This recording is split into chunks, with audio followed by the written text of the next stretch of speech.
Must have been to 11 when the world ended. At least it felt like it at the time. Teenage years make a heartbreak worse. Plus a lot was going on, couldn't stop it at the time. Dad tried to flip the house.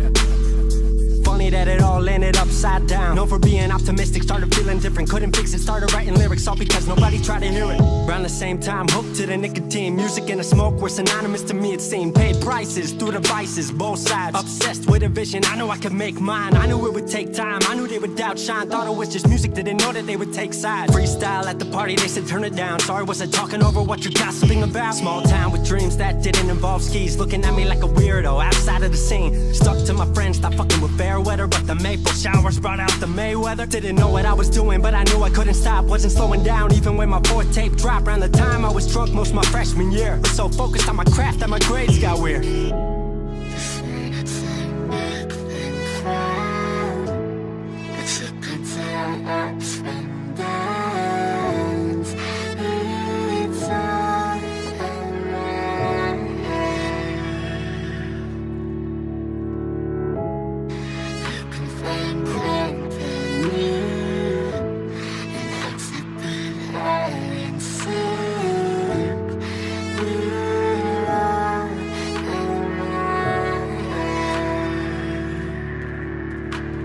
Thought I figured out, I just wasn't made for degrees. Went home, then I went back, early 14. All my friends had new friends and I lived off campus in a dingy apartment on a twin bed mattress. Sucked, but I kept my grades up for a bit. I would kick it with some homies every now and again, but the Laramie cold was keeping me inside. And I was smoking on the green when I needed to write. Wasn't able to sleep or even write without it. And being alone made my anxiety spike. If I was hanging with the group, I was drinking that night. Couldn't handle being out without a drink in my sight. Was a mess working on the science of feeling tall. If it wasn't for that tape, I wouldn't get up at all. Recording on a mic that was USB. Thankfully I had Craig making all of my beats. Still struggling trying to be heard. Still a joke back home, stuck in his work. Dropped science to dead silence, I was like word.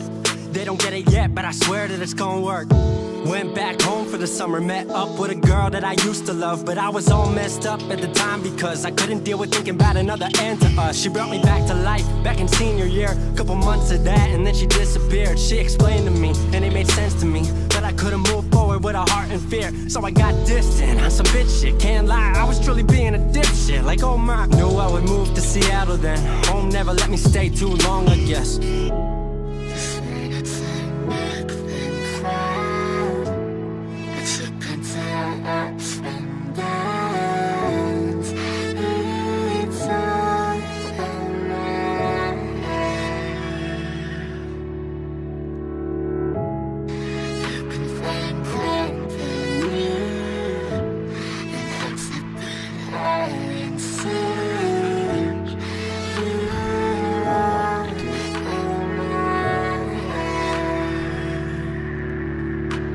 Music wasn't making money, so I headed out to AI art school, so I thought cool, I'ma be fine. Family wanted a degree, cool, I'ma get mine. Not sure if I made the move for me at the time, I just had to get out. I was just tired of being home. Every ounce of my future was riding on a microphone. That's a lot of pressure, even for a condenser with no mentor to measure up. My music was truly meant to deliver. Fell in love with the city, fell back in love with my art. I was truly in the present, I learned to follow my heart. Truly independent and finally making my mark. 18 worldwide with steady light and a spark. 100K, a couple million, then tens. Views gone crazy, I was over the fence.